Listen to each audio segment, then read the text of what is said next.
Hello everyone and welcome back to another Hookster Talks with me and Mr. TB Bear. Yes, you saw him in the intro. Here he is. Look at him. What a beautiful, beautiful bear he is.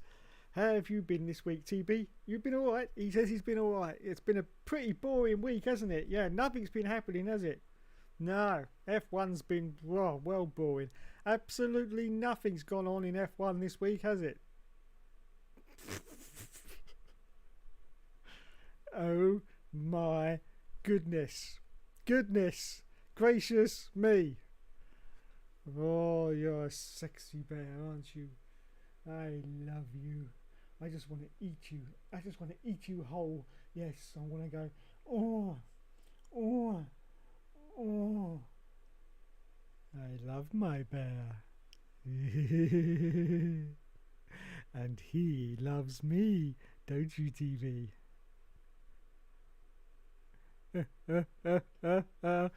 Anyway, that's enough of that shenanigans. Hello everyone, welcome to the stream. Yes, we're back live in your living room. It's just gone 8:30. Actually, it's 8:45 now. 8:45 if you're in the UK. If you're anyone else in the world, well, it could be any time at all. If you're in Botswana right now, it's probably about 20 to 2 in the morning. I don't know, something like that. Anyway, let's continue. Let's first go crack on. Let's crack on with it and go straight to the massages. Let's see if there's anyone actually in the chat who's actually bothered to turn up. You know, why not? Why not indeed? Come on, YouTube. My stream better be... Oh, it is. It's right on the top. I'll... Wait a minute. What's this I see? What's this I see underneath my... No, go back.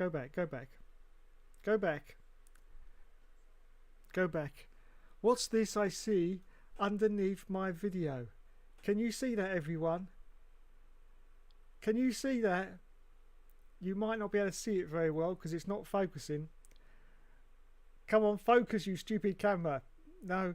Well, you can see by the symbol in the left-hand corner. It's Arava. He's back, everyone. He's back. Yes. What is it this week? It's 3 DSQs, 4 DNFs, 3 safety cars in Monaco, and a partridge in a pear tree. Ah, I love it. I absolutely love it. Wow. Well, that's my evening's entertainment sorted out. That is it. I'll be there. Straight after this stream, I should be there watching Madness at Monaco. There you go. Can't beat it, can you? You just can't beat it. Anyway, let's go and see if anyone's here. Probably not, because they're like, yeah, are you bothered with this old fart anymore? Go away.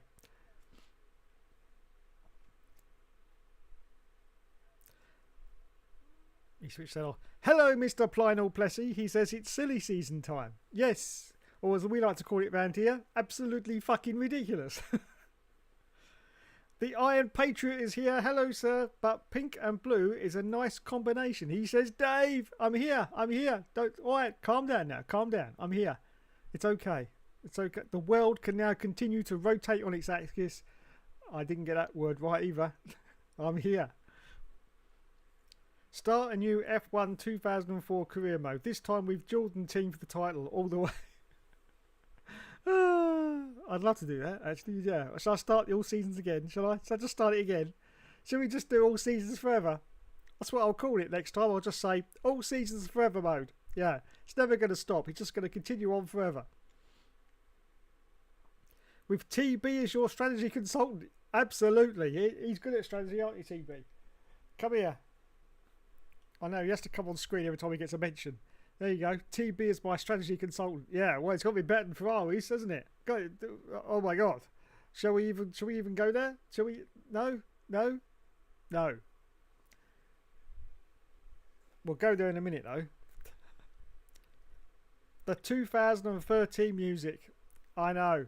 Classic. And not only that, of course, you had the beautiful voicings of Murray Walker as well. Murray Walker in the classics mode.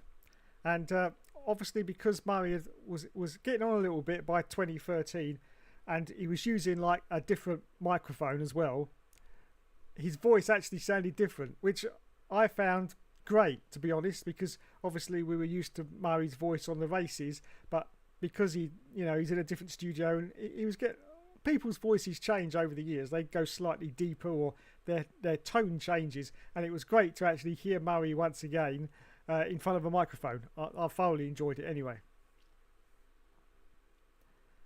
22 at Greece now. Wowzers. Hello Scott, welcome to the streams. Fine, thanks mate. And Matthew de Souza's here as well. He says football back this weekend. Thank Jesus for that. I don't have to focus on Ricciardo and Vettel crap cars anymore. I know. I do feel sorry. I do feel sorry for you, Matt. I do. That you're actually a fan of. Not that you're a fan of Vettel. I don't feel sorry for you on that respect, because good luck to you. But you're a fan of two. Well, one good driver. Let's put it that way. I'm not so sure about Ricciardo, but one good driver who's in a crap car, which is unfortunate. But there you go. So we will start. I've actually written a script. No, I haven't, but I had to write this bit down because it's quite complicated. But we'll get to that in a minute. So first we'll start off, as we always do, with what happened in the race last week. Yeah, it was brilliant, absolutely brilliant. As I've said in one of my chats somewhere, I can't remember where it is. I think it was the ERL Facebook chat. I said Ferrari should be sponsored by Viagra. Yes. Because they started medium, they continued to be medium, then they went hard, and just as you thought they were about to climax, they went all soft. I know. There's one thing you don't ever want to do, is go soft in a Ferrari. No, never go soft in a Ferrari. You're just asking for trouble. Anyway, so yeah, due to the most brilliant strategy calls from the Ferrari team, absolutely brilliant. Their strategist, well, I think he should be, I don't know, maybe working for NASA, I think. Yes, maybe sorting out their space program. He should be, because an absolutely brilliant call. He actually selected a tyre that Pirelli said wouldn't work on this circuit. No, wouldn't work, so I wouldn't bother picking it. So what did he do? He picked it. Well done, sir. I don't even know who your name is. I might look it up one day, but I can't be bothered. But whoever you are at Ferrari, the strategist, congratulations, sir. Congratulations for defying convention and actually going down your own path and saying no. I don't care what you say, Pirelli. I don't care that you make these tyres, Pirelli. I don't care that you test these tyres. You take teams out constantly testing these tyres to see how well they do in races. I don't care about any of that. No, don't care about it at all. We're going to go on the hards. That's my decision, and that's what we're going to do. We're just going to go on those hards, because that's what needs to be done in this race. So that's exactly what they did. And literally within half a lap, Charles Leclerc was saying, "Oh, yeah, what? Bonjour, what are you doing? What are these tyres? No, oh, no." That was my best French accent that I think I've ever done. Yes, that was it. That was my French accent. So, yeah, it was great. And then he had to come in again, unfortunately, for some softs. And it was game over. Talk about gifting another team a championship. I mean, Maxi must be sitting there drinking his champagne, just loving life right now. He must be like, I don't even have to do anything. I could come second or third every race and I'm still going to win the championship, because those Ferrari fuckers are just, I don't know what they're doing. What are they doing? Anyway, congratulations, I should mention, to Lewis Hamilton and George Russell as well, for getting that Mercedes, which apparently is still a dog of a car, but they've managed to wrestle it into submission somehow. I don't know how, but they've managed to wrestle it into submission. And well done to Lewis Hamilton for getting up there onto the podium. He must be well excited about that, and just in time for the summer break as well. So well done to Lewis Hamilton. So that was basically the race at Hungary, summarised into a few seconds. And yeah, we've now got this 3-week hiatus before we return for part 2 of the season. Well, it's not really part 2 because we're already over halfway into part 1, so it's going to be a sort of condensed part 2, but it should be quite an exciting part 2. Well, it should be if Ferrari sort themselves out. If they don't, then it won't be, because Maxi's just going to walk away with it, just absolutely walk away with it. I do feel. Anyway, that's the first topic sorted out. We'll go to the second one in a moment. But back to the comments. Alonso to Aston Martin. Yes, indeedy. Yes, indeedy. Aston Martin for the title in 2 years. Bound to be. Bound to be. Matthew says, I'm a fan of two drivers that might not be racing in 2023. Might be supporting Hamilton again next year as he's my third favourite. Never expected Hamilton to outlast Vettel and Ricciardo. Yes, indeed, Matt. Yes. That might not be... Oh, you're thinking that Ricciardo might not be... Well, you could be right, because I've got no clue what's going on at Alpine or McLaren. I haven't got a clue, to be honest. I don't think they know much either.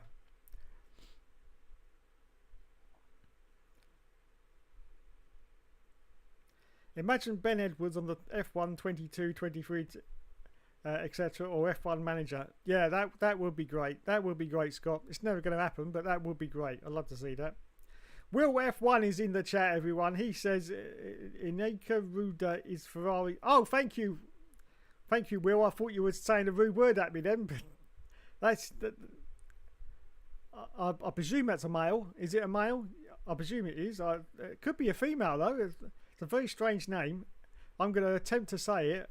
I'm gonna like what they used to do on Catchphrase with Roy Walker back in the day. If anyone remembers that, yeah. What did he used to say when they couldn't work it out? Say what you see. Say what you see. That's what he used to say. Say what you see. So I'm going to say Aneka Ruda. That's my prediction for that name. Aneka Ruda. Probably completely wrong, but that's what I'm going to say. Matthew D'Souza says, I've been saying Ferrari are crap for years. They haven't been the same since losing the championship in 2010 with Alonso's trash strategy to pit early. I agree with you. I agree with you. If anyone's going to mess up a Ferrari championship, it's definitely going to be Ferrari. There's no one else that can do it but Ferrari because, yeah, they just, I don't know, very, very weird. One of the weirdest teams in Formula One, I do believe, yes, is Ferrari. The way they can just, you know, be on top and then just lose it just like that. I mean, 75 points now Charles Leclerc has lost. 75 points. It's just crazy. And with 25 points for a win now, that's the sort of thing you just can't afford to do. Now, back in the old days when you used to get 10 points for a win, you could lose a few races and you could still be okay. But with 25, it's just disastrous. Absolutely disastrous. And Ferrari they just make me laugh.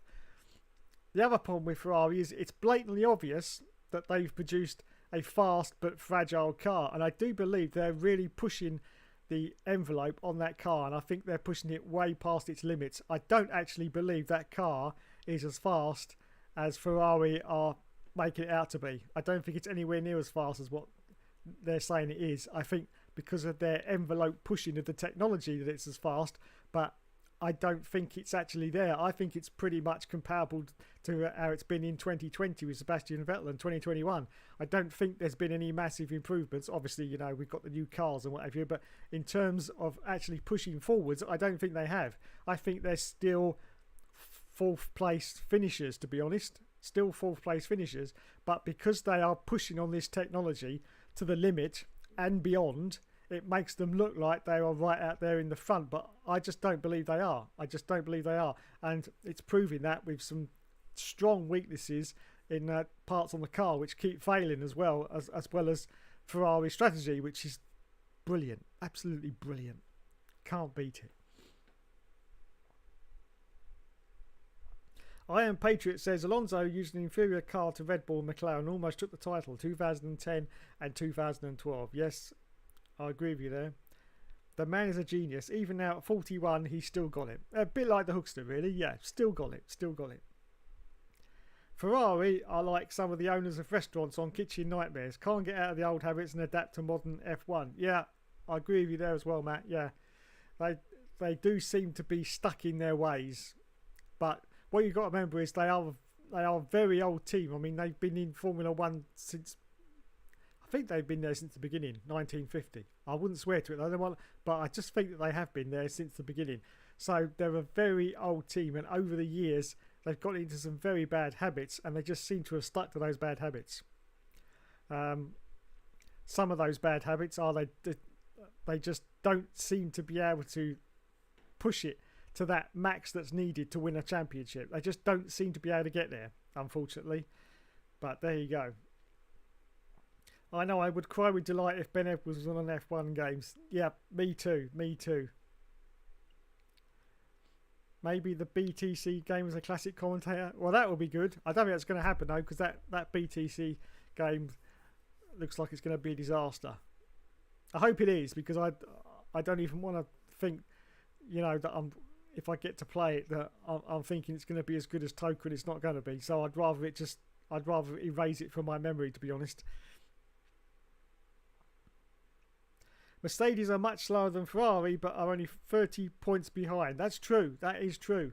Because Mercedes have had one thing that Ferrari hasn't had, and that's consistency. Even though they haven't been winning, but they have been getting a few podiums. But the thing is, they've been getting points pretty much every single race for both drivers at some point. I can't remember Lulu not finishing a race. Has he not finished a race? I know George hasn't not finished a race, has he? Surely. No. I don't think Lulu has either. I mean, I think there was one race, wasn't there, where Lulu hasn't scored any points. Because there was that one where he started in 16th, wasn't there? I can't remember. But I'm pretty sure, overall, they've been consistently scoring points. And at the end of the day, points means prizes. Yeah. So the more points you can get, the more higher up you're going to be in that scale. So, yeah. Only being 30 points behind, I think he's very good. Very good indeed. Considering Ferrari had that early dominance at the start of the season, they looked unbeatable, didn't they? But as I say, I'm pretty sure that was them pushing the envelope on that car a little bit too far. A little bit too far. Don't forget, of course, we can't forget 2020, they were cheating. Let's not brush that under the carpet. 2020, Ferrari were cheating. They had an illegal PSU on that car. It was proved to be illegal, but they didn't do anything about it, did they? I think, did they give them a fine or something? Something like that, anyway. Now, back in the day, you'd get excluded from the championship, but obviously they're not going to do that to Ferrari, because that would have caused an uproar. But let's not take away the fact that the Ferrari car in 2020 was illegal.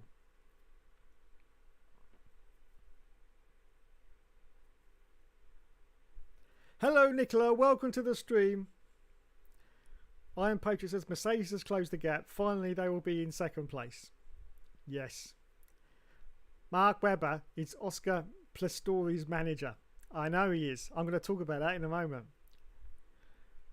Jules was involved in the Zool incident. Ah, yes, that's right. Jules was involved. So that was one that he didn't finish. But apart from that, they've both been scoring pretty much every race, I do believe. Matt says Hamilton scored every race. Russell top 5 every race apart from one where he crashed out at the start. That's the Zool. Remember, he rushed to see if Zool was okay. That's right. I remember that. He did indeed. Unfortunately, the Grand Prix have gone past so quickly. I forget about them now. Yes, forget about them. Okay, so here's the scripted bit. Yeah, because I had to write this down because,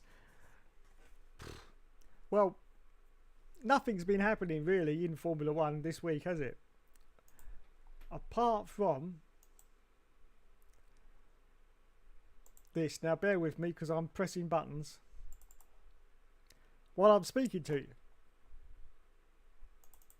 because I want to get something up on the screen.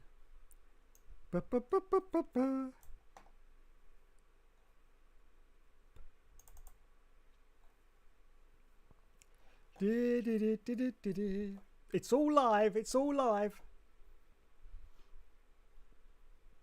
And because it's live,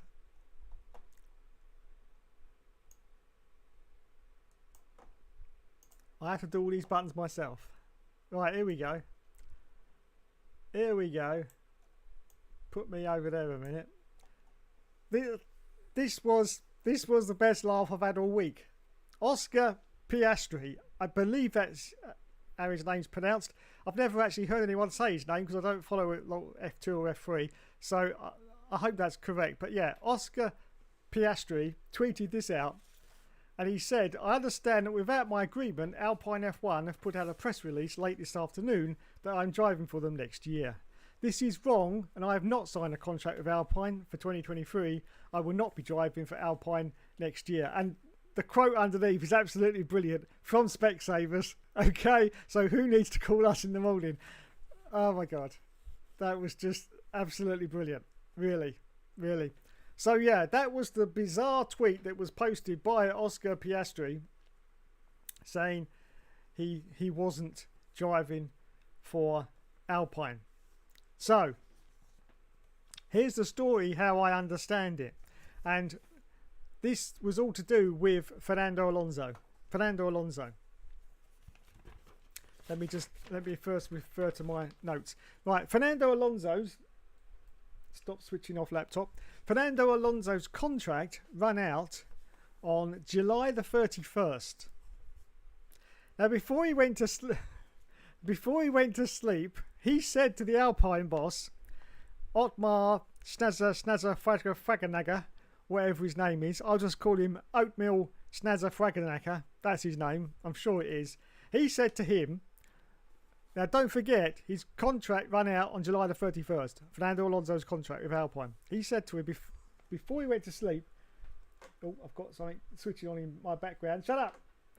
He said before he went to sleep, I am not going anywhere. To the boss of Alpine. He then went to sleep. This is Fernando Alonso. Then he woke up on the 1st of August. Out of contract, don't forget, with Alpine and signed with Aston Martin.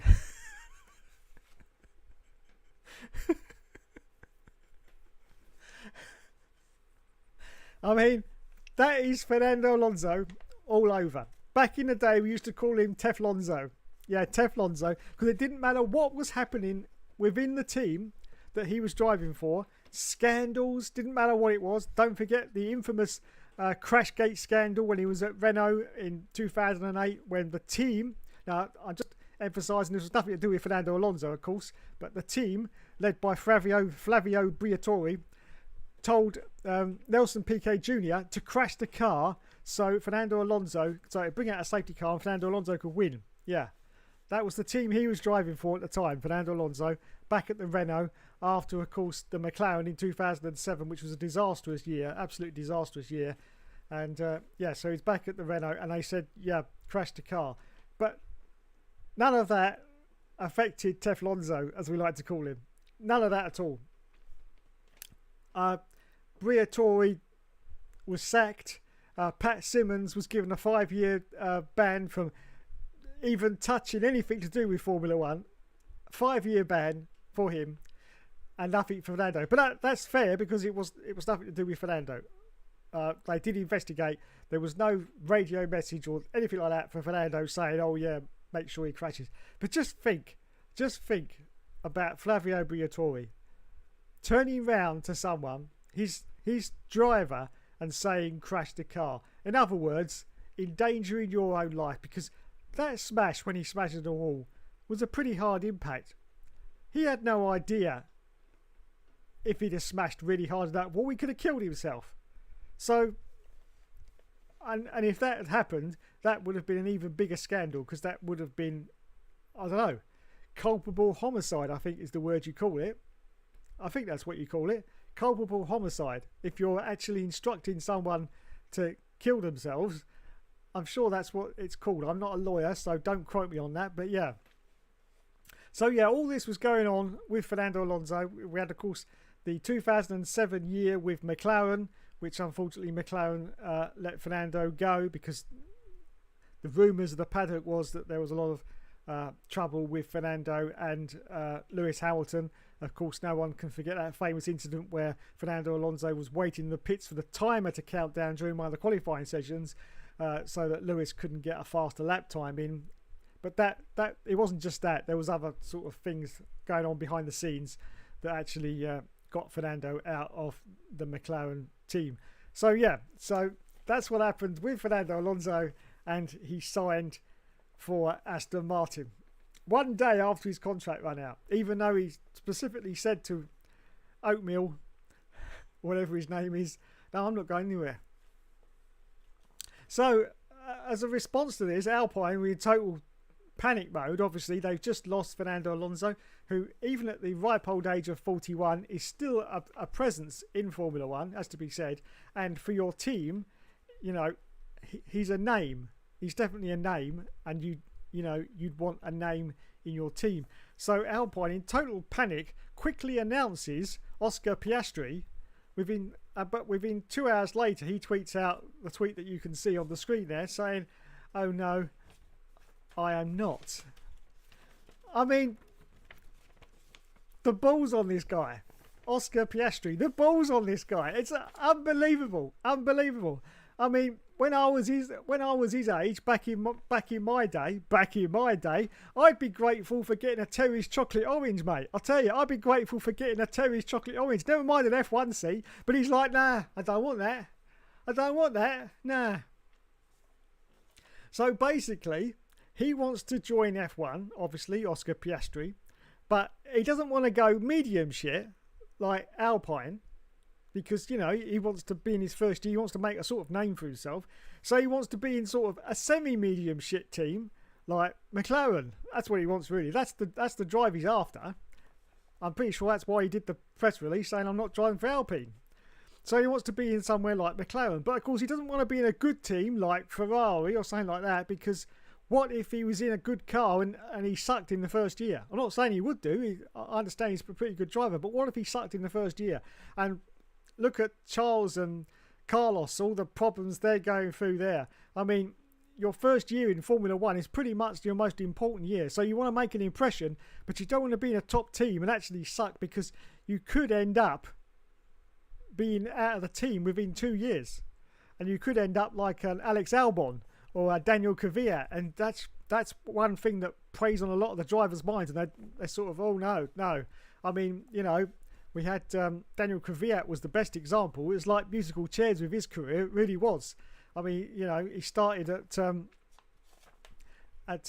Toro Rosso, didn't he? And then he went to Red Bull, and then they chucked him back into Toro Rosso again. And didn't he go back to Red Bull again after that? And then they put him back into something like that. Anyway, but it was like ping pong the way they kept moving him about. It was just ridiculous, because as soon as his form dropped off, they put him in the Toro Rosso, and so a lot of the drivers are thinking about that and think, well, no, we need to be careful here. We really do need to be careful. But just the balls on that guy, I'll tell you, unbelievable. Mind you, his manager is Mark Webber. So Webber was probably going, multi-21, Fernando, multi-21. Unbelievable. But yeah, well done to Oscar Piastri for actually having the brass monkey balls, I'm going to say, and say, no, I'm not going to drive for you. No, I'm not going to. Because your team's pretty shit. And let's face it, he's right. But how much better are McLaren right now? I mean, McLaren are pretty much what I call a roller coaster team. Some races they do very well indeed. We've got Lando up there, unfortunately not with Daniel Ricciardo, but Lando is up there. So, you know, but other races, their form just seems to drop. That's why I call them a roller coaster teams, because they're constantly up and down. So how much better would McLaren be if they had Oscar Piastri driving for? I don't know. I really don't know. Could they get rid of Daniel Ricciardo? So anyway, the question is, where is everyone going? Well, Fernando doesn't care. He's going to Aston Martin, contract signed, in the bag, signed, sealed and delivered. So that's it. He's gone. So it's everyone else now. So where is Oscar Piastri going? That's the question. I've no idea. And is Daniel Ricciardo moving? Is Daniel Ricciardo going to move back to Alpine? That's the rumours. If that's the case, that would be a terrible idea for Daniel Ricciardo, because as I've put in a message somewhere, I said that Daniel Ricciardo left Renault, because don't forget, a lot of people get confused, okay, about the fact that it's now Alpine. It is still the Works Renault team. All they did was change the name, or in actual fact bring back an iconic name from like, I think the 50s, the Alpine name, okay? But that team is still the official Renault Works team. You look it up on Google and it tells you that clearly in black and white. It's still the official Renault F1 Works team. So yeah, he said when he left Renault, Daniel Ricciardo, that he left them because he wanted to move on and he was not satisfied with the performance level of the Renault car at that time. So for him to go back to that car again, which, let's face it, the performance level of Alpine, Renault, whatever you want to call it, still isn't, it still hasn't improved that much, has it? They're nowhere near the Ferraris, the McLarens, or anything else, are they? In fact, they're behind McLaren, aren't they? Definitely.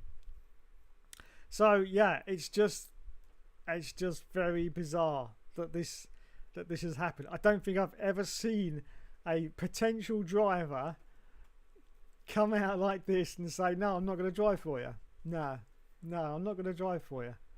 I just don't understand why he doesn't want to drive for Alpine. For a driver coming out of F2, I think it would be the perfect choice, because you know you'd get the spotlight, but you wouldn't get too much of it, which is not what you want in the first year.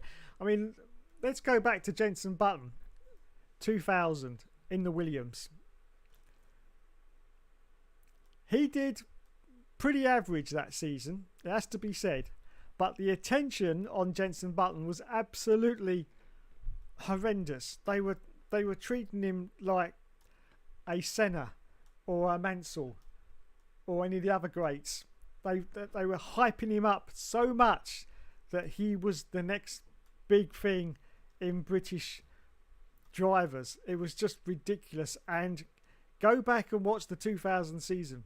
Jenson did he did okay, but he certainly didn't blow the doors off of any other teams. And don't forget, of course, unfortunately, he was under contract, I do believe, with Renault at the time.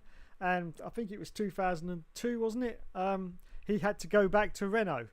Because that was the contract, because they brought in one Pablo Montoya into Williams, didn't they? So he was back at Renault. And I remember at the time he said he was very happy to return to Renault through completely gritted teeth. Yes, I'm very happy to be back here.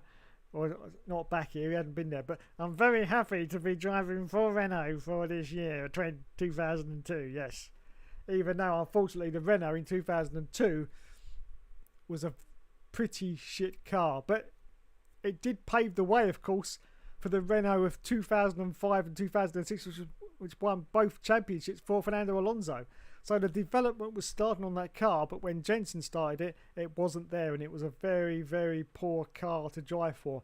And I'm sure Jenson Button thought it was a step backwards to go into the Renault from the Williams, because the Williams was resurging, it has to be said, in the early 2000s, because of course you had that BMW engine in the back of it, and it was really coming along. If you look at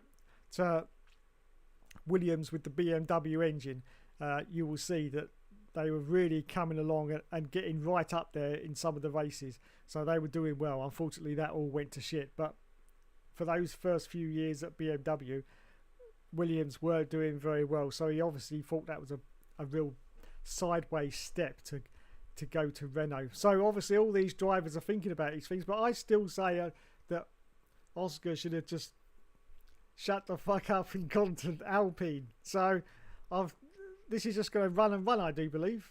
So I don't know where Oscar's going. Where is he going?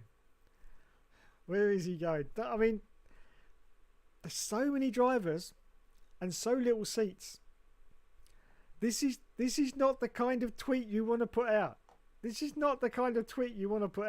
Seriously, because there's so few seats up.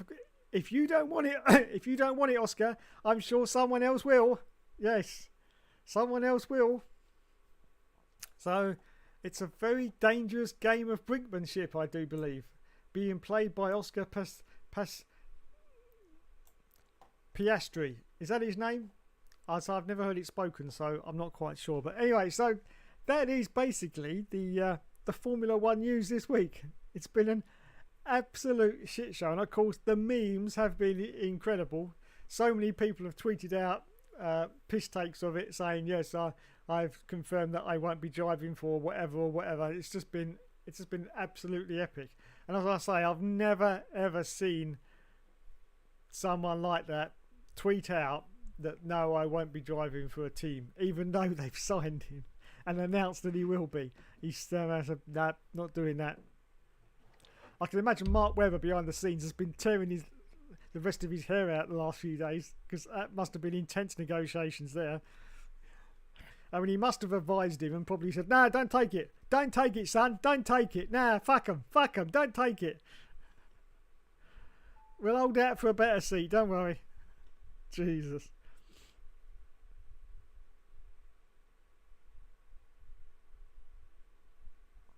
Iron Patriot says, bring back V10 engines. Yes, I totally agree with you. And let's go back to, I think it was Silverstone a few weeks ago, when, of course, Sebastian Vettel was driving Nigel Mansell's 1992 car, and it was being driven by biofuel. Yes. And it was running perfectly, apparently. And that had was it a V10? I think it was in 92, definitely. Definitely a V10.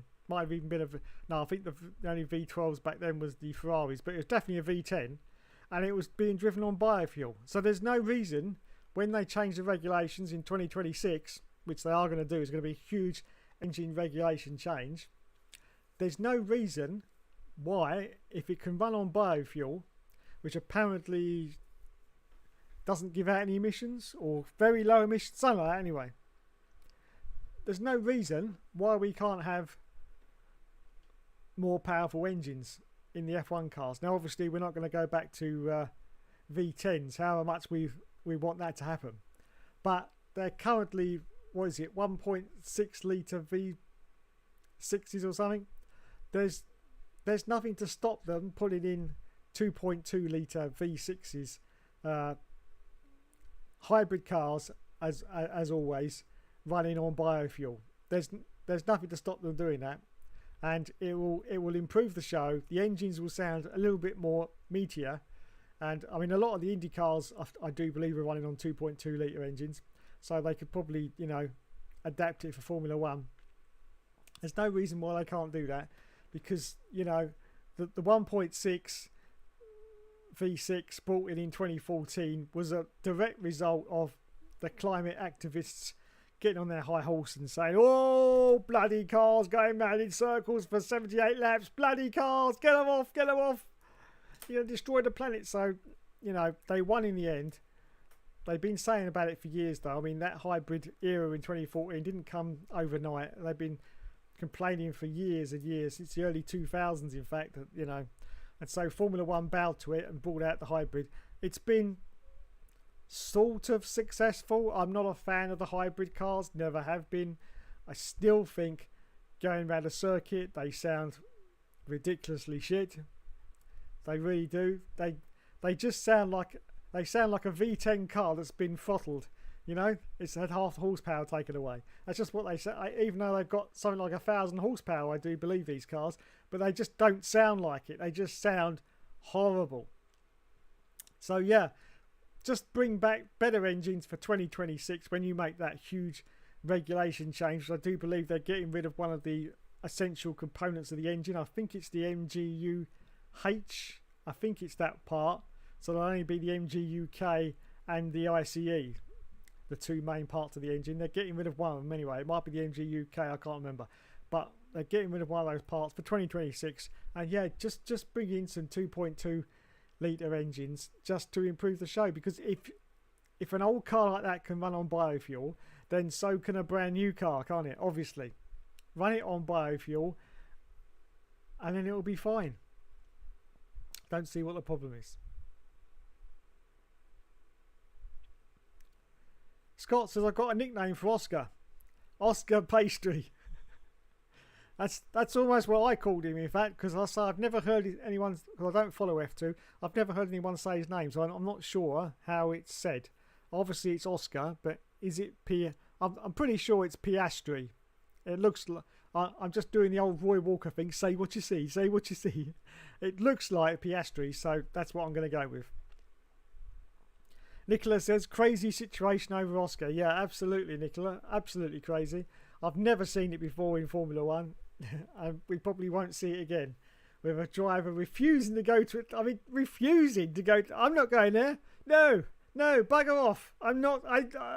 It's like he's thrown all his toys out the pram and gone, no, I don't want to go to Alpine. I want to go to McLaren. You don't make me go to McLaren, I'm going to sulk for a week. That's just what it's like, isn't it? Yeah. He's just thrown all his toys out the pram and said, no, not doing it. You can't make me drive for you. You can't make me drive for you.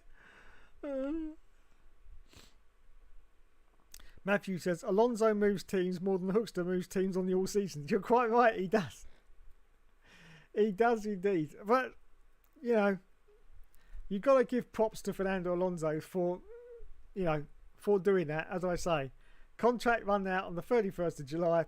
It's all right. It's all right. Mr. Oatmeal, whatever your name is, I'm not going anywhere. I'm staying with you. It's fine. It's fine. Okay then. I'm going home now. See you later. Bye-bye.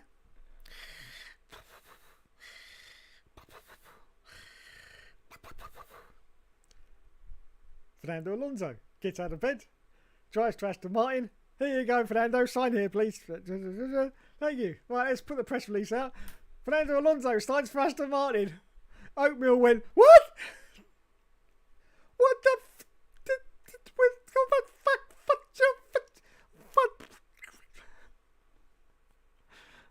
I like to be a fly on the wall when that happened, because that must have been classic. Absolutely classic.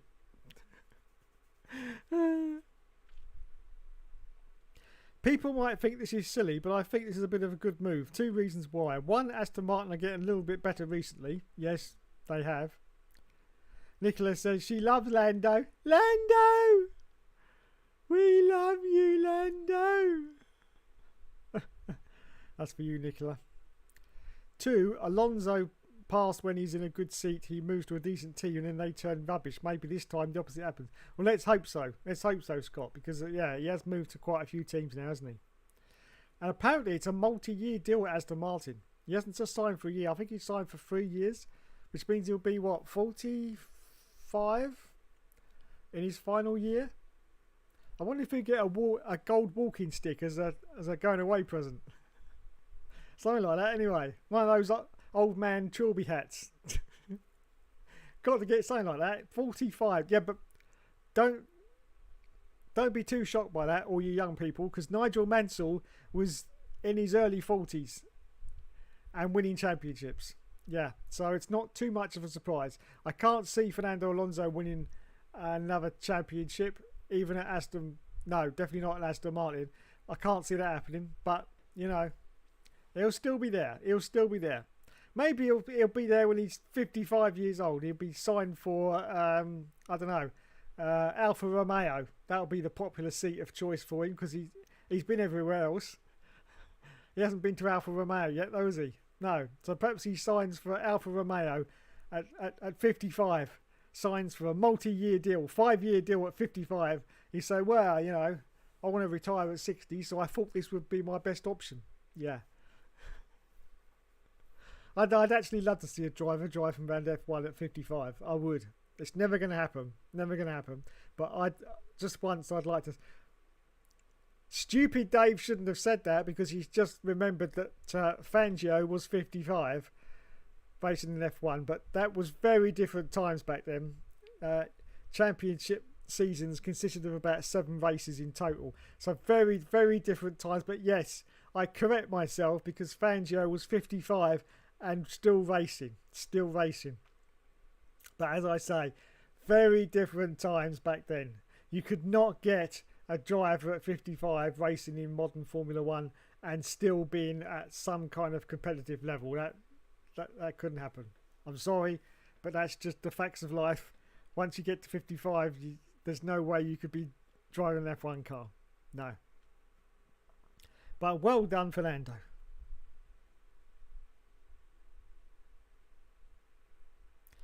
Scott says, but of course I could easily look stupid. No, I think that's a good. I think that's a good thing you got there, Scott. Yeah. Let's hope it comes to fruition. Let's hope Aston Martin do well, and let's hope they kick Lance. Or I think the trouble is Fernando Alonso's. I think going to be more of a challenge than Sebastian was to Lance Stroll. I almost forgot his name then. I think he's going to be more of a challenge. I'm not quite sure. They might be about the same, but I think Fernando's going to be a little bit more of a challenge to Lance Stroll than Sebastian Vettel was. Mr. Glory to Someone says, I am proud to announce that I am driving for the Hooksters, a Virgin team for 20... He is. Yes, it's been a tough signing. Yeah, he said no 4 times because he wanted to go somewhere else because he said my team was shit. But yes, I have signed him for the Hooksters are Virgin Racing. I don't know, I can't even remember what I call my own team these days, but there you go. Agreed, Dave. Think Oscar should go to Alpine. Yeah, I think he should, Nicola. I think he should. He shouldn't. It's a very dangerous game of brinkmanship that he's playing with F1 seats, which are pretty rare commodities, and there's lots of drivers out there who would gladly have that seat. So it's ballsy. It's very ballsy, but it could completely blow up in his face, unfortunately. And tweeting what he tweeted out could be career suicide, unfortunately. I hope that isn't what happens. I hope they get it all sorted out and he does drive for Alpine through gritted teeth. I'm very happy to be joining this team for 2023. Thank you. So I hope that's what's going to happen. But yeah, it's a very, very dangerous game. Obviously, Mark Webber has had a little hand in this. I mean, Mark Webber must have approved Oscar sending this tweet out. I would have thought so anyway. Otherwise, he just said, "Oh no, son, don't." He must have approved that tweet. So it's very weird indeed.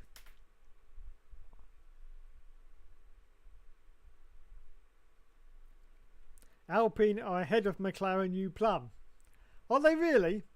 Well, unfortunately, because of my TV coverage is limited to Channel 4, and Channel 4 only ever show Mercedes and Ferrari, and a little bit of Red Bull. Yeah, they're a little bit biased that way. So I never actually see the lower down team. So I didn't know that they would, because I've usually fallen asleep by the time the results come out at the end of the races. So, okay. So Alpine are ahead of McLaren. What? When on earth did that happen? I'm going to have to look that up now. I'm not looking it up to doubt you, Mr. Glory, to what's his name. I'm looking it up because I'm surprised by my own stupidity.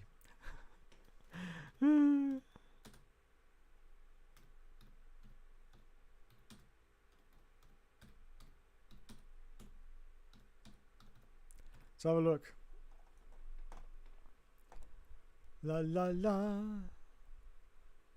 Constructors. La la la.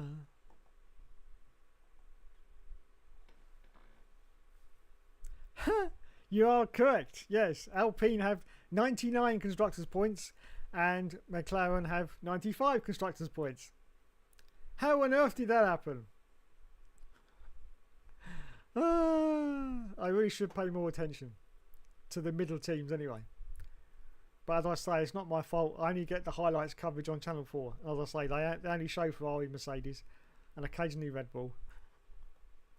So yeah, Alpine are on 99, McLaren are on 95, Alfa Romeo are next with 51. Wowzers me trousers.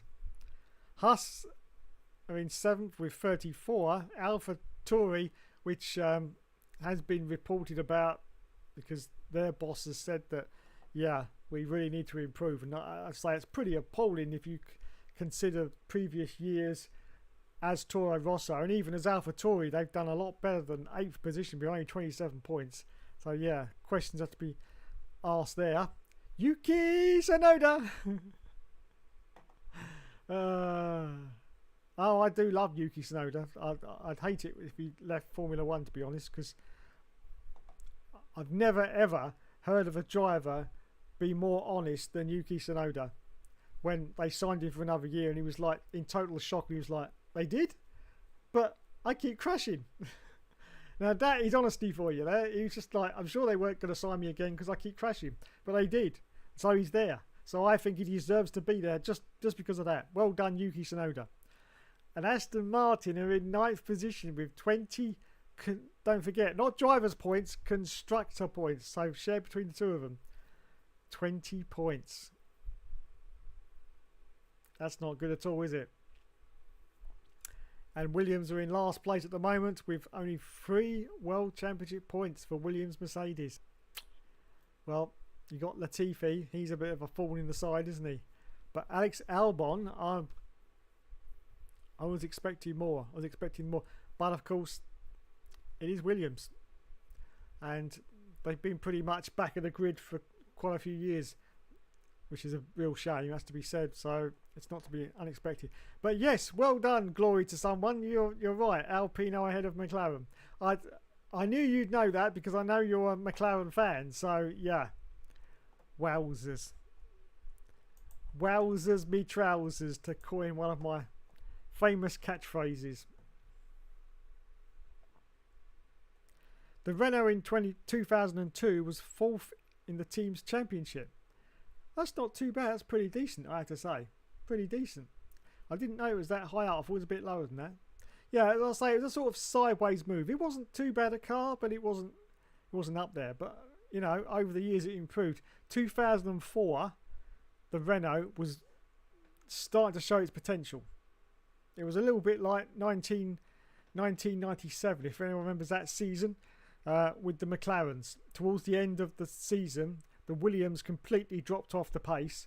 I mean, Jack Villeneuve still won the championship in the end, but they started to drop off the pace, and the McLarens were really starting to push forward. That's because Adrian Newey was already secretly at McLaren, because he left Williams right at the start of the 97 season. And so already they were starting to get a performance. And of course in 98 they came along, all conquering, all dominating. No one could touch them. And that was purely down to Adrian Newey and the change in regulations, of course, which was a massive change. But he'd already had a year head start on that by being at McLaren in secret, because he still technically hadn't... Well, no, he had left Williams, but he still hadn't technically started his career at McLaren. But there he was, beavering away in an office somewhere, bashing out designs for the 98 car, and what a bloody car it was, with Mika Hakkinen and David Twat Coulthard. Absolutely unbeatable. It was.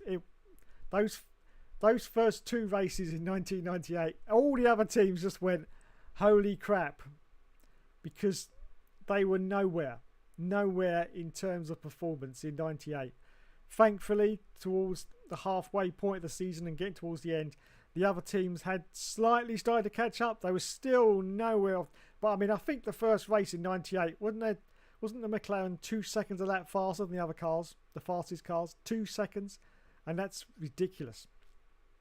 But towards the end of the season, they'd caught up, I think, to about half a second, something like that. So yeah, it was definitely getting better. But that McLaren, and I like to say, a beautiful car, was absolutely unbeatable. And Oscar has burned any bridges he had with Alpine, basically. I can see him being disciplined and possibly sacked for defamation of their name. Yeah, I can see that myself. It's a very dangerous game. And he's not even in Formula One yet. That's the problem. He's not even in Formula One yet. And he's playing... I mean, that's the sort of games you play once you actually got the seat and you're in there. You know, you can start playing musical chairs and who am I going to drive for next. But he's not even in Formula One yet. And he's playing games like this. But how much is that due to Oscar, and how much is that due to behind the scenes? How much Mark Webber influence was in that? We're never going to know that. But as I say, Mark Webber must have approved Oscar tweeting that out. He wouldn't have done that on his own back. So it's a very strange situation. Nicola says, yeah, you don't want to blow your chances in F1. No, you don't. You don't. And even before you even get there, that's the problem. Oscar's royally ruined his chances of a seat, I reckon. Yep, I think he has. Which is a shame, because I've been hearing, I don't follow F2 or F3, but I've been hearing that he's quite possibly the next big thing. But that could not be happening now. We will see. They will be focusing on cost cutting with the engines, I imagine. Yeah, I believe they will be. Alpine should sack Piastri for that. Yes. I think you're right. I think you're right. He's made a boo-boo. A big boo-boo there. The only people who can safely call this a silly season chaos call international rescue. Yes, they'll sort it out. Nando, not Lando. Oh, sorry. I correct myself. Nando, we love you, Nando. Nando's only going there for the money. True, but doesn't everybody? Basically, I mean, very few of them are paid drivers. Apart from Lance, but there's very few of them that are paid drivers, so yeah, you know, they're going anywhere where they get a bit more money, because, you know, they got to pay their gas and lecky as well, don't they? It's confirmed, the person who drove for Alpine and safe silly season mode, the driver is Pastor Maldonado. Pastor Maldonado, the greatest F1 driver in the history of F1 ever. Yes, absolutely brilliant driver. Now, of course, he was another one going into Williams, and at the time he went into Williams were on a resurgence. Very dicey manoeuvre, and did it pay off for Maldonado? Not really. No, not really. Didn't last very long in the sport, did he? Did he end up at Lotus in the end? I think he did. Yeah. So yeah, not good. Hello, Mr. JW97. He says, has poor Alex Zardi not been through enough? He was rushed to hospital after his house caught. Oh my god. Yeah. There's bad luck, and there's Alex Zanardi luck, isn't there? That's just ridiculous. That's just ridiculous. I always liked Zanardi in the Williams in 99, I have to say. But yeah. Christ on a stick is what I say. He's been through some shit. He really has. If you think your life's pretty bad, I always say just look at Alex Zanardi, because absolutely monstrous. Losing your legs, and then he had that biking accident, didn't he, recently? And now, to top it off, his house has caught fire. And as far as I can ascertain, he's a thoroughly nice bloke. I've not heard a single bad word about Alex Zanardi. So yeah, there you go.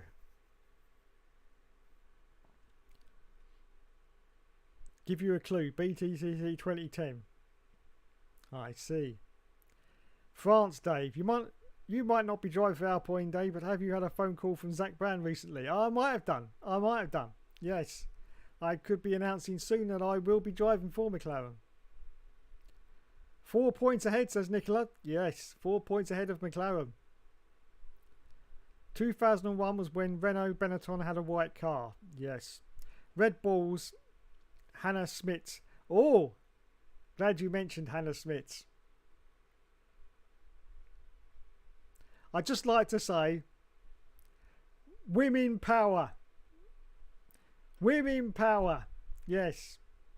Here's a shout out to Hannah Smits, the Red Bull strategist, who got it right. Got it right. That just goes to show you that there's nothing that a woman cannot do. The same as a man. There may be just a few things, just to correct myself, something that involves heavy lifting. But even that, I think, can still be done by a woman, especially if she's a sportswoman, you know. Builds up the old muscles. So I don't believe that's correct either. But anything else can still be done by a woman. Now, a lot of people know I am an advocate of equality. Equality. Always have been, always will be. And I think everyone should be capable of doing the same thing and get a chance to do it as well. So I'm very happy indeed that the strategist at Red Bull is a woman, Hannah Smits. So well done. Girl power to you. Fantastic. Absolutely. And doing it far better than Ferrari. Far better than Ferrari. Who I expect is a man. We can't quite know from the name, but it looks like a man. So yeah. Well done, Ferrari. Or should I say well done, Red Bull. McLaren lapped every other car in the first race, and yes, they did. I remember that. Unbeatable. Fantastic. JW97 says Hannah Switch is the best strategist in F1. She is the modern day Ross Brawn, in my opinion. Nice. Well, that's what we need in the sport. That's what we need. That's what we need. That's what we need. And here's another thing. A lot of people debate this, but it is true. It is true. I believe it's true anyway. Whether it is or not, I don't know. But I believe it's true. They say women are better at multitasking. And I do think that's correct. I do think that's correct. My sister had twins. Okay? And I watched her one day. She was sorting out the twins. And she was doing her washing and her ironing.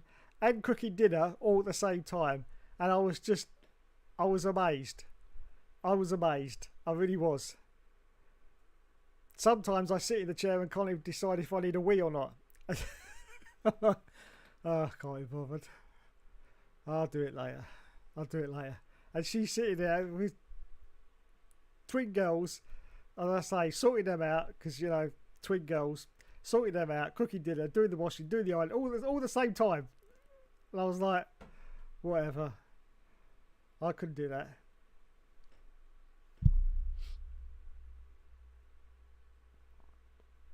Mercedes strategist James Voules is up there as well, but I'd edge Red Bull's Hannah Switz very slightly.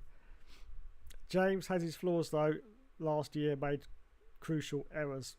But James made some great decisions as well. Hungary 2021.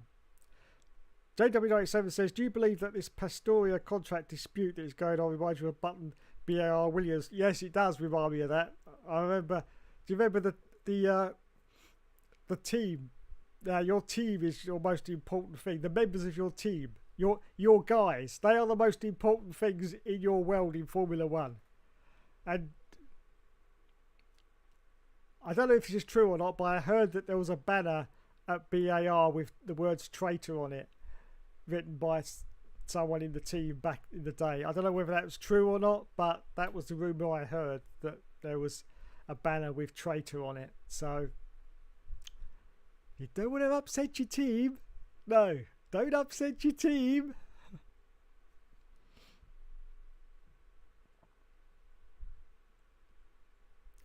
Glory to Putin says Lees Jensen was established in F1 at the time. Yeah, he was. So it's you versus Ricciardo versus Piastri versus... Yeah, I'm going to get it, don't worry. I'll be there. Alex Zanardi in kart was the Italian Senna. You let me past on We Crash, but lovely personality, but very aggressive racer, a real racer. Yes, he was. He was. I meant to say Benetton had a shite car in 2001, not a white one. I worked out what you meant. Yeah, Benetton did have a shite car in 2001. Nicola says, Hannah, yes, girl power, girl power. Are you listening to me, all you lads watching this stream? Girl power, girl power. Equality, that's what we need more of. Equality. And stop all that other nonsense as well. You know the other nonsense I'm talking about. Okay? Just stop all that as well. F1 ITV, yay. Watch the goodbye montage, best ever. And Dave, you want me to leave a link in the comments? Yes, leave me a link. I love links in the comments. Anyway, I've been waffling on for 1 hour and 9 minutes. Oh my god, once again. So it's time to see sometimes the favourite part of the show. Sometimes, according to my YouTube analytics, this is the point of the show where everyone switches off. Yeah, I've got this little graph and it tells me where all the peaks are and when it drops down, and you know, this bit is always okay. It's basically it's like a little roller coaster that goes up and down, which is fair enough because it's a live transmission. People watch for a few minutes, then go and do something else or come back or whatever, so that's fine. But as soon as the Facebook thing comes on, there's sometimes a decline. But anyway, we will continue with that because we don't care.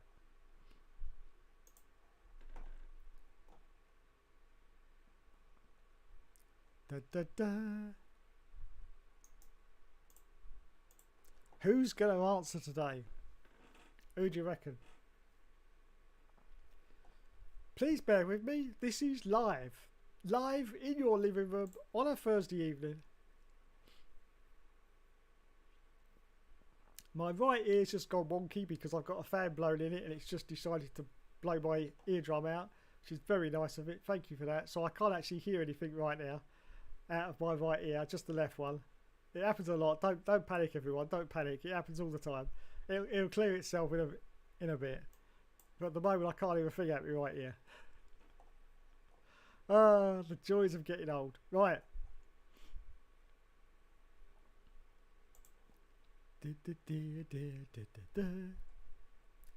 Bear with me while I get rid of quite a few people.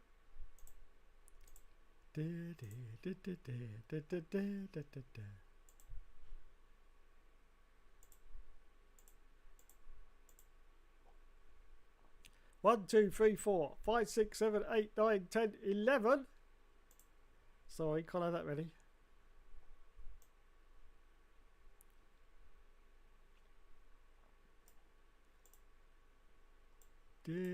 One, 2, 3, 4, 5, 6, 7, 8, 9. There you go, one there. Let's. Oh no, balls. My mistake. Sorry, forgot to turn my camera off. Let's try that again. Now I've got to get rid of everyone again now. The joys of live TV.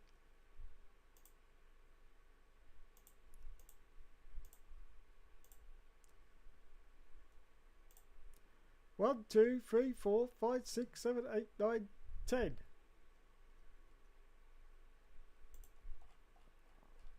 One, 2, 3, 4, 5, 6, 7, 8, 9. Right, I apologise for that.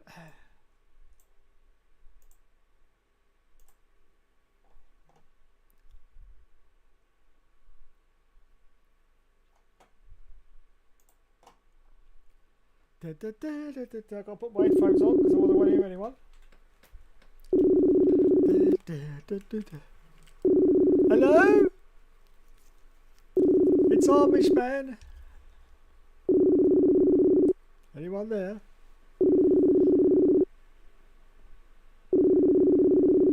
So Codemasters are doing crossplay trials tomorrow. Yes, they are. Anyway, F1 Manager comes out soon. Yes, it does. Thank God for that. That crossplay is going to be a disaster. Great disaster. The Canadian. Yeah, he probably will.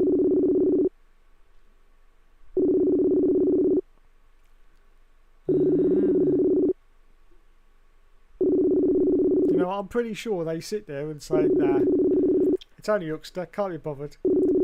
Can't be bothered.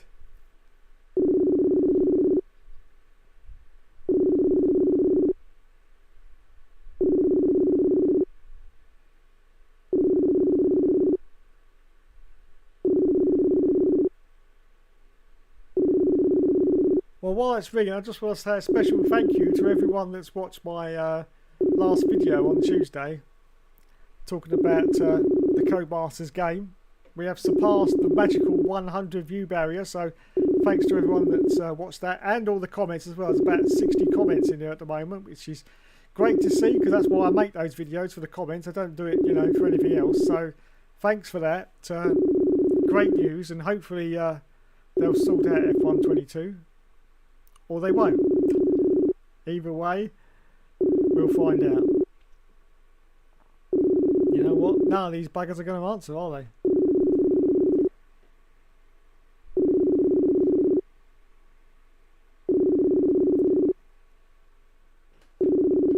Just Jamie's in the chat. Hello, Jamie. He says August 25th. Yep.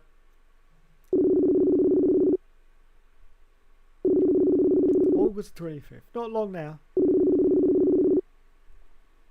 Look at this. Look at this. Look, those rotten little bastards. They do it on purpose, you know. They're like, nah, can't be bothered. Can't be bothered. Now, Kyle, who's in here, he won't... He's always here, but he won't come into the chat and just talk to me.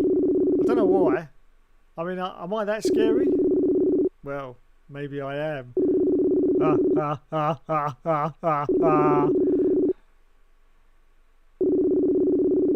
He will come in if someone else comes in, though. So there you go.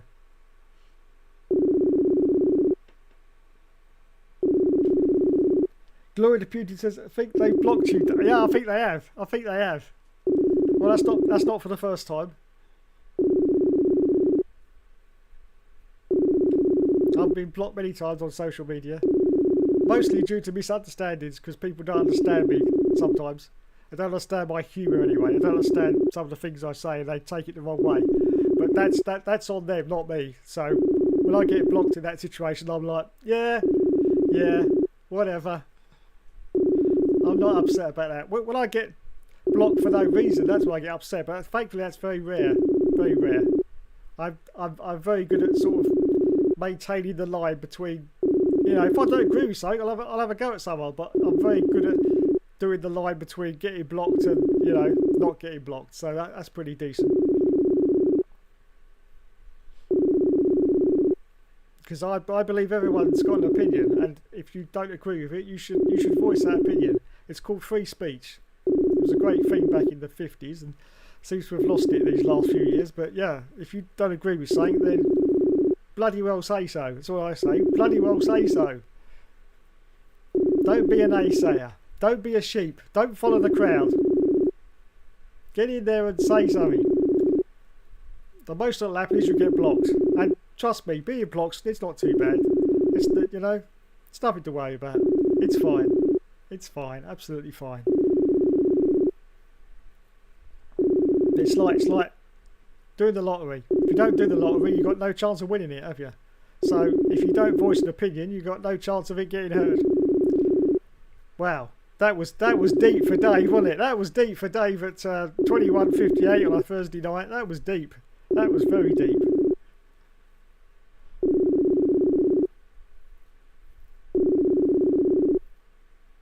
Come on, you bastards!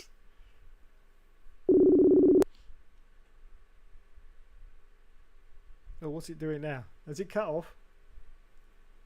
Hello? No, I think it's reached the point of no return. It said, no, we're done. No, we're done.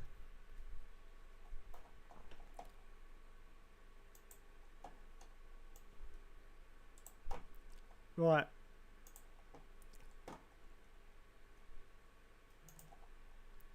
Let's try a few individually, and if not, we'll call it a night.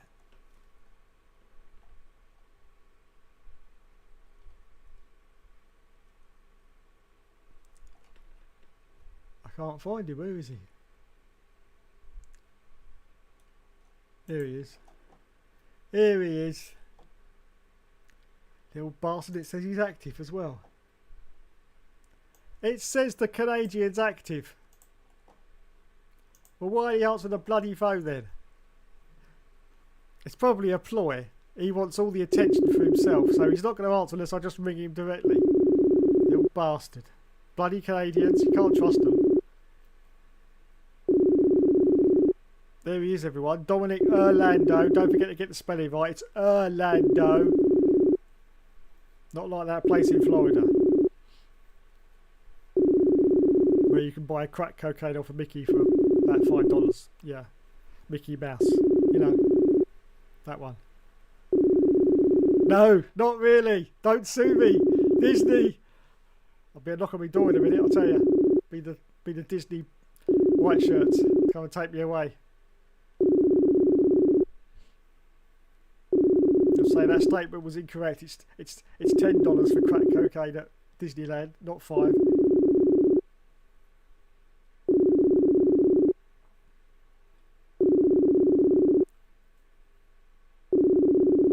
Well, look at that. We have another fail week.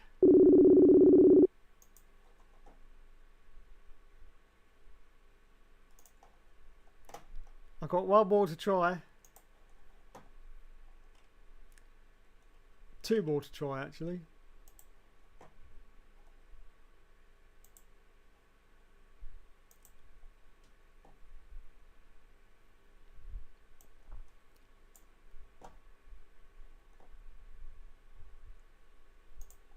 This, of course, is the one person everyone wants to see here in this chat because he doesn't speak.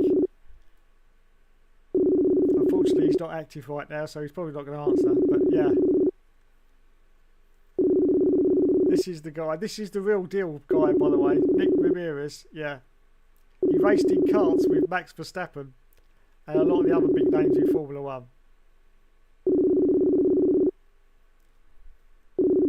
I hope he doesn't answer because I haven't got any questions for him, so I'm going to have to ring it if he does, but I'm pretty sure he won't because, as I say, he hasn't been on the last 2 hours.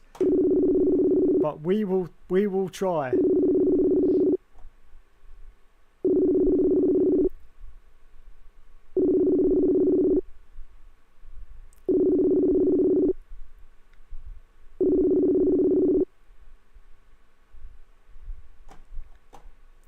Right, I've got one more left then.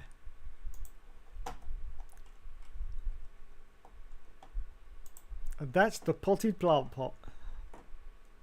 Is the potted plant pot going to save Hookster Talks?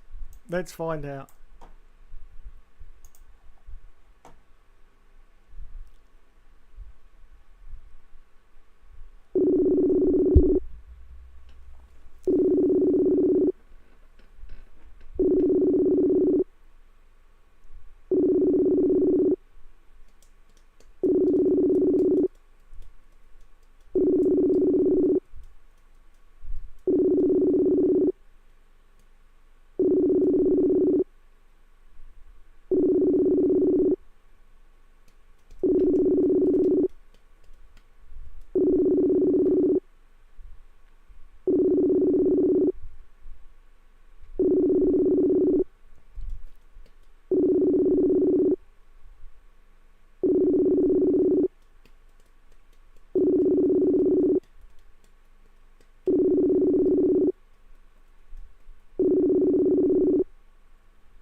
They're all a bloody sleep.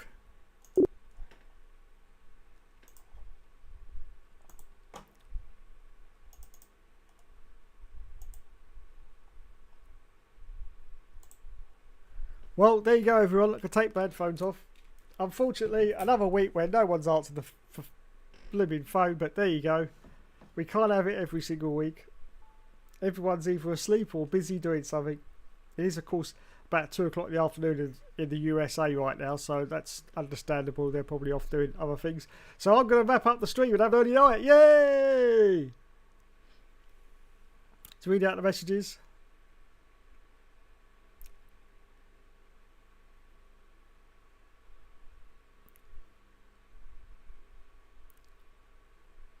Thank you, Dave, says Nicola. No problem. Matthew D'Souza says, Zuh. Yeah, sleep, sleep.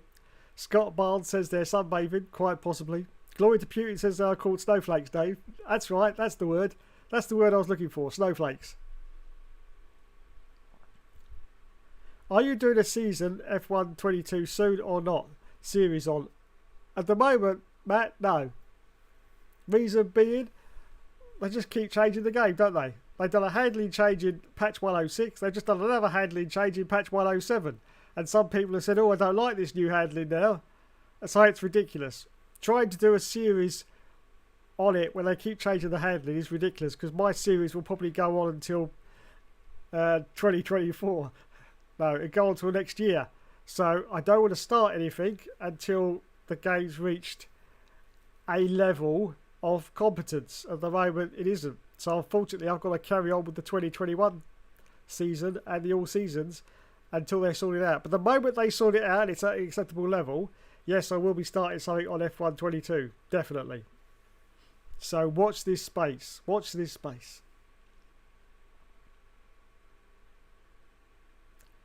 Glory to Pew says, don't be a bigot at the same time, though. People mistake free speech and excuse for... Yes, they do. Quite agree. Quite agree. I'll just stick with the Canadian. Yes. Get Josh on. Well, he was part of the Facebook call. He's in the group that I was calling, so he was getting the message, but unfortunately not about today. Obviously, he does say he's always busy on a Thursday, so it's very rarely that he comes on anyway. Dave answers the door. Aha! Has Dream Daddy been cancelled? Says Matthew. Just I don't know what's happening with Dream Daddy. He said he was going to stream on Monday night, didn't he? But he didn't. So I don't know what's happening. At the moment, I think it's on hold. But hopefully it'll be back. Nicola says no one's home. You're quite right, Nicola. No one is home. But that's the case with all Americans, isn't it? Thought I'd get at him. Anyway, I'd just like to say thanks so much for watching, everyone. You have been awesome. A slightly shorter stream, but not that much. Well, yeah, all right, slightly shorter, but that's because no one's bothered to pick up. But anyway, I'd just like to say thank you all for joining me this evening for another Hookster Talks. Let's thank. I'm going to see if I can thank before. How far does it scroll up? Oh, it doesn't scroll up very far. And I can't remember because I'm old. Thanks to Scott Barnes, Matthew D'Souza, the Iron Patriot, Nicola Fox, Glory to Putin, JW97. I think that's everybody, actually. Oh, and don't forget, Just J-Mo was in there as well. You almost forgot him, Dave. Oh, God. Oh, and Champ92's just joined as well. Hello, sir. Welcome to the stream. I'm just about to wrap it up, in fact, but welcome along to the stream. There's always the rewind button. Don't forget, you can rewind the stream at any point and start it from the beginning if you're having trouble sleeping.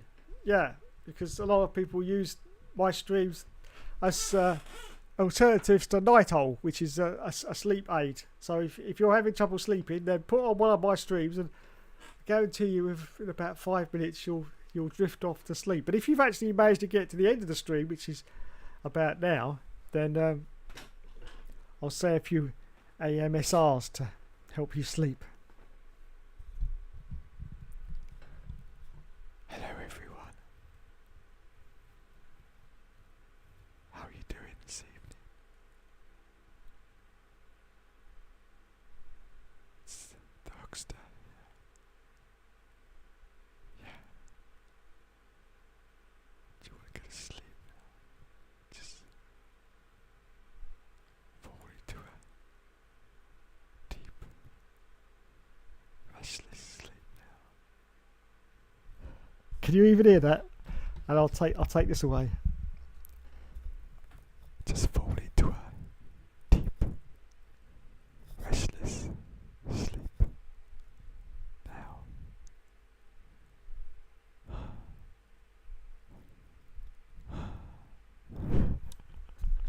So there you go. There's a bit of AMSR for you. Anyway, thanks everyone for watching this evening on another Hookster Talks.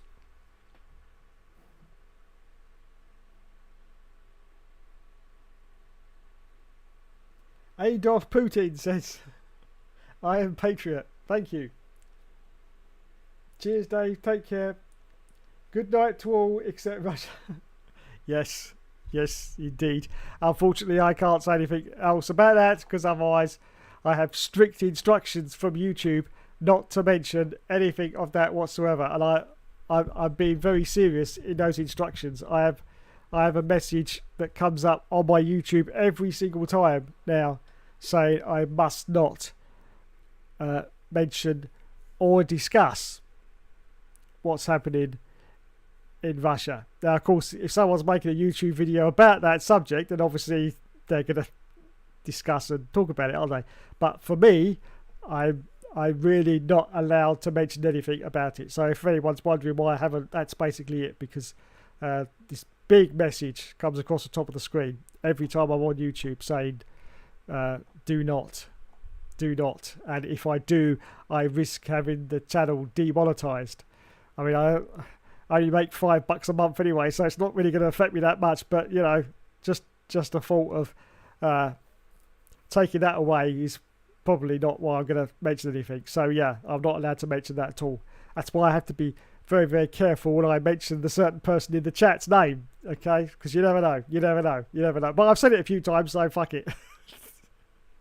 Who cares?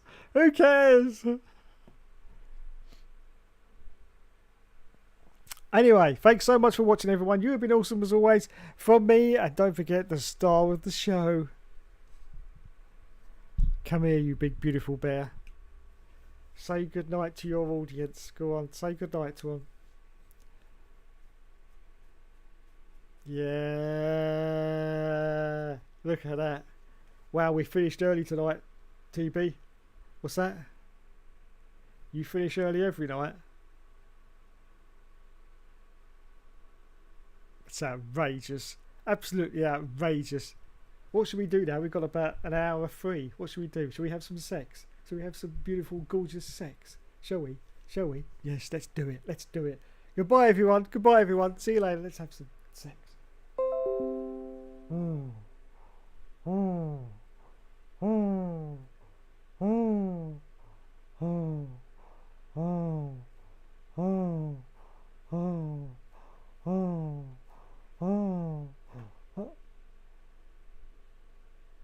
Oh crap, I forgot to turn the camera off. Thanks everyone. See you later. And if you work for Disney, I love you. Disney. Love you, Mickey. Love you. Star Wars was great. Star Wars was brilliant. And Star Trek. All brilliant. Love them all. Yes, best film series ever. Yes, thank you everyone. And good night. Thanks everyone. I'll catch you in the next video. Night.